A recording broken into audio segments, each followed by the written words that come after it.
¿Qué tal? ¿Cómo están? Muy buenas tardes y bienvenidos un día más a Espacio Abierto aquí en Televisión Ferrol. Hoy vamos a hablar de los emprendedores, concretamente de los jóvenes empresarios de nuestra comarca, con el presidente de AGE Ferrolterra, Cristóbal Dobarro. Muy buenas tardes, Cristóbal. ¿Qué tal? ¿Qué tal? Buenas tardes, Fernando. Bueno, vamos a empezar hablando de una reforma laboral que en principio pues, ha traído reacciones muy diversas, tanto por parte de los sindicatos como de los empresarios. Desde el punto de vista de los emprendedores, ¿cómo ha sido recibida esta reforma? Bueno, la reforma ha sido recibida por parte del colectivo empresarial en general y en particular por parte de jóvenes empresarios desde un punto de vista positivo. De un punto de vista positivo porque entendemos que era una reforma necesaria. Es cierto que atendiendo al régimen laboral que teníamos en España pues hasta ahora, estamos hablando de un recorte, ¿no?, de ciertos derechos sociales de los trabajadores, lo cual evidentemente no es una circunstancia agradable y por lo tanto también entendemos que hay personas pues, que se ven afectadas, que ven reducidos sus derechos sociales y que pues, no entiendan el porqué de la reforma, ¿no? Pero bueno, nosotros sí entendemos que en el mercado laboral español existía una rigidez que primero, comparativamente con el resto de regímenes de los países de nuestro entorno, pues era exagerada, y segundo, que implicaba la existencia de una tasa de paro alta en estos momentos y que incluso en situaciones de bonanza económica había un paro estructural. En ningún caso hemos bajado de un 5% de paro, ¿no?, cuando estábamos creciendo a un ritmo importante en evolución de PIB.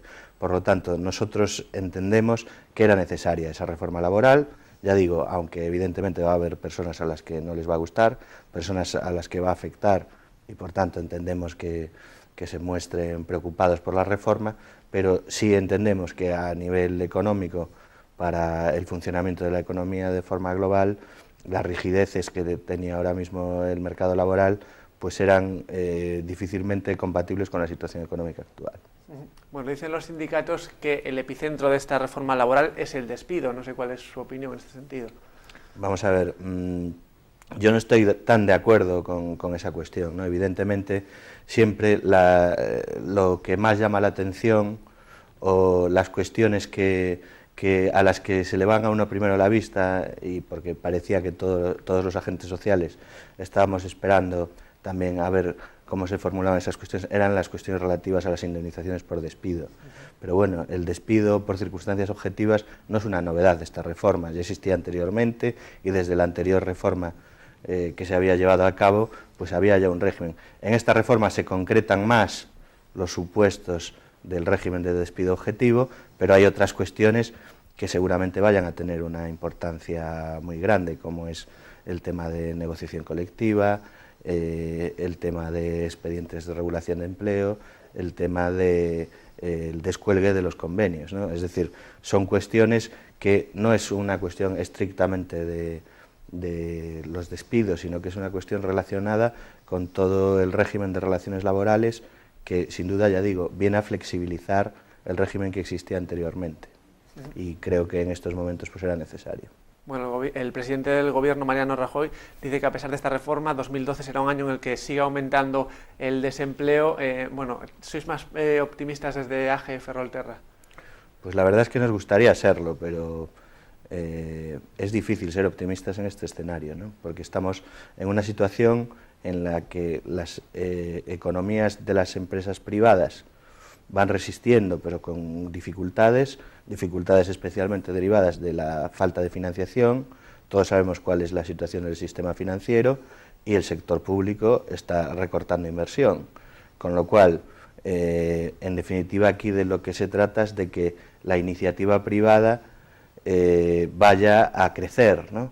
Y para crecer es necesaria una reestructuración que no va a tardar poco tiempo, con lo cual es evidente que a corto plazo vamos a vivir pues, situaciones complicadas. Y bueno, ese crecimiento de la iniciativa privada generará también mayores recursos públicos, que generará mayor posibilidad de la administración de poder invertir, pero siempre dentro de un equilibrio presupuestario, con lo cual a corto plazo va a ser difícil que haya milagros, ¿no? Con lo cual parece que vamos a afrontar una temporada de destrucción de puestos de trabajo. Bueno, hacías ahora referencia al ámbito financiero. Otra reforma que se ha llevado a cabo pues de gran calado es en este ámbito. Parece que esta reforma en concreto está más centrada en rebajar el precio de la vivienda, pero bueno, no sé si desde AGE se cree que habrá más facilidades para los empresarios para conseguir crédito. En este tema tampoco creemos que vaya a haber un cambio sustancial a corto plazo, ¿no? Evidentemente es necesaria la reestructuración del sistema financiero, todos lo hemos visto, hemos asistido, yo creo que desde fuera, casi todos nosotros, con asombro a lo que estaba sucediendo en las entidades financieras, porque hemos pasado en unos años de creer que nuestras entidades financieras eran solventes y eran las mejores, a prácticamente desconfiar de casi cualquier entidad, ¿no? Evidentemente, esta reforma del sistema financiero lo que busca es sanear las economías internas de las propias entidades para que éstas tengan una estabilidad, una rentabilidad y que vuelvan a tener los mercados financieros confianza en ellas y entre ellas mismas para que pueda haber un mercado interno financiero entre las propias entidades.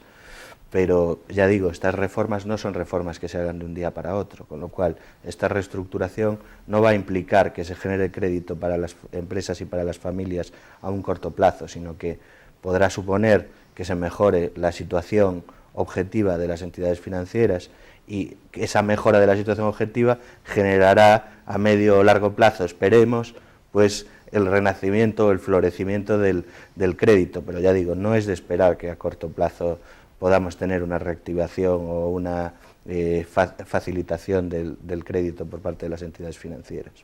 Bueno, hablabas ahora, sí, no sé si vas a añadir algo. Sí, no, quiero decir que después de este horizonte tan negro que acabamos de dibujar, tampoco quiero ser pesimista en todo, ¿no? Quiero decir, es un momento complicado y creo que debemos de ser realistas, no debemos hablar de quimeras ni debemos hacer planteamientos que se salgan de la realidad, sino que nosotros nos debemos a nuestra actividad y al día a día, y también hay que decir que en estos tiempos pues lo que hay que hacer es tirar de imaginación, tirar de recursos, tirar de lo que antes se hacía con más, hacerlo con menos y llevar a cabo proyectos a costa de trabajar más y con mucho mayor esfuerzo, pero eso no quiere decir que nos tengamos que quedar parados y que a partir de ahora, bueno, como el tema financiero está mal, como el tema laboral está mal, se va a generar, pues nos vamos a quedar todos parados. Al contrario, es cuando todos responsablemente tenemos que trabajar día a día para intentar generar riqueza, generar puestos de trabajo, y esa es la forma de salir de la crisis, es decir, con el compromiso de todos y cada uno de nosotros. Si no, si seguimos esperando a que venga el Estado con la varita mágica y resuelva nuestros problemas, va a ser muy difícil que salgamos de la crisis a corto plazo.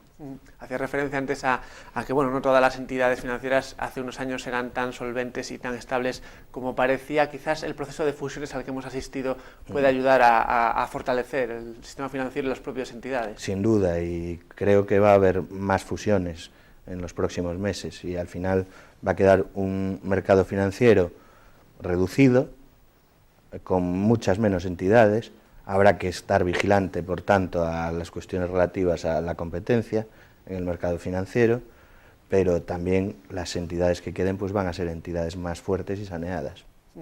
Bueno, hay otro aspecto que afecta a las empresas, lógicamente, es la política fiscal. ¿Qué le parece actualmente esta política en este momento? Vamos a ver, para nosotros, en lo que a nosotros respecta, a los jóvenes empresarios, lo que más nos preocupa de la política fiscal es que se deje a la gente iniciar actividades, es decir, emprender.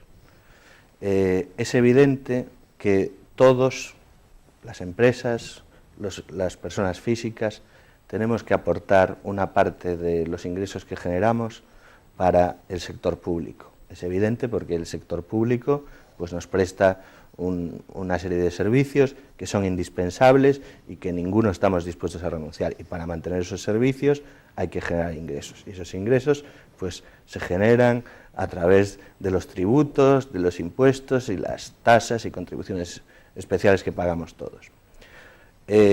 nosotros evidentemente podríamos hablar sobre si es más conveniente una fiscalidad mayor o menor en relación con las empresas, en relación a la riqueza que pueden generar. Pero desde luego sí que hay determinadas cuestiones que tenemos que reivindicar. En primer lugar, que el régimen fiscal sea lo más sencillo y lo más accesible para aquellas personas que emprenden, es decir, que se reduzcan las cargas administrativas. En segundo lugar, que se prime a aquellas personas que invierten en generar riqueza, es decir, que se reconozcan exenciones y deducciones para la reinversión empresarial. Es decir, que aunque una empresa tenga beneficios, si esos beneficios son destinados a reinvertir, que eso se le reconozca al empresario. Y por otra parte, una cuestión que hemos venido reivindicando, pues es en relación con el impuesto del valor añadido, que los empresarios no tengan que hacer frente al pago del IVA de aquellas cantidades que no han percibido, ¿no? Porque muchas veces lo que estaba sucediendo es que facturas emitidas, pero desgraciadamente, digo desgraciadamente porque hoy en día es algo bastante habitual, no cobradas, porque las facturas pues muchas veces se cobran bastante más tarde de su emisión, pues que el empresario no tenga que adelantar a la hacienda pública esas cantidades de IVA que él no ha cobrado, ¿no? En el momento en el que lo cobre, parece que las medidas de la administración del actual gobierno pues van en esa línea y consideramos que es fundamental, porque muchas veces, sobre todo los emprendedores, los empresarios que tienen negocios pequeños, pues esa llegada del trimestre pues es temida por todos, ¿no? Porque llega un momento en el que tienes que pagar el IVA, y no solo pagar el IVA de lo que has cobrado, sino adelantar el IVA de lo que no has cobrado, ¿no? Lo cual evidentemente pues es complicado. Bueno, también en el capítulo de gastos, la Confederación Española de Asociación de Jóvenes Empresarios pedía, antes de esa reforma laboral, antes de que se aprobase, que se incluyese pues una cuota mínima de cotización a la Seguridad Social, solicitar esa cuota mínima. No sé qué le parece esta idea, ¿no? Vamos, yo creo que es algo básico.